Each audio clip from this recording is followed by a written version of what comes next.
Ang nilalamang aralin sa video na ito ay una, ano ang sarswela? Ikalawa, ano ang elemento ng sarswela?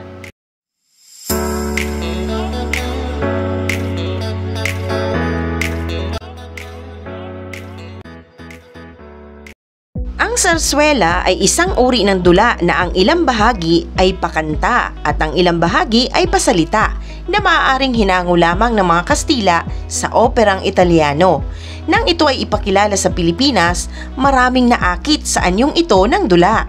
Kabilang sa mga ito sina Severino Reyes, Pedro A. Paterno, Aurelio Tolentino, Juan Abad at iba pa. Katunayan, hindi lamang mga taga-Maynila ang naganyak kumatha at magtanghal nito, kundi maging sa Pampanga. Ito'y pinamumulaklak ni Crisostomo Soto sa Cebu, ni Amando Navarrete Osorio sa Iloilo, sa Ilocos at sa iba pang lalawigan. Tinatawag din itong soap opera dahil pawang tungkol sa damdamin ng tao, lalo na sa pag-ibig. Ang tampok dito, ang bahaging usapan ay nasusulat sa tuluyan, samantalang ang bahaging awitan ay nasusulat ng patula. Marahil iyong naunawaan kung ano nga ba ang sarswela. Dumako naman tayo sa elemento ng sarswela. Ano-ano nga ba ang mga ito? Unang elemento, script. Nakasalalay sa script ang pagtatanghal ng sarswela. Nakasulat sa script kung aawitin ang isang bahagi o bibigkasin ang dialogo.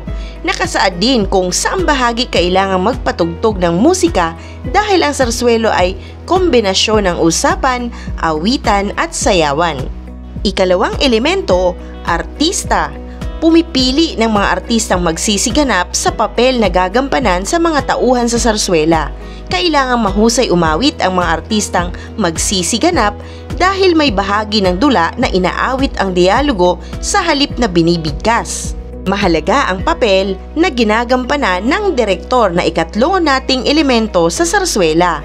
Siya ang nagbibigay ng interpretasyon sa script, sa kasuotan ng mga artista, hitsura ng tanghalan at iba pa. Ikaapat na elemento, tanghalan. Iba't ibang tanghalan ang pwedeng pagdausan ng sarswela. Maaari itong gawin sa loob ng silid-aralan, bulwagan, sa plaza ng isang bayan o anumang lugar na maaaring pagtanghalan. Aayusin lamang ang lugar o entablado na pagtatanghalan ng sarswela. Ikalimang elemento, manunood. Ang mga manunood ay mahalaga sa sarswela dahil ang reaksyon ng mga manunood ang nagbibigay ng inspirasyon sa mga artistang nagsisiganap.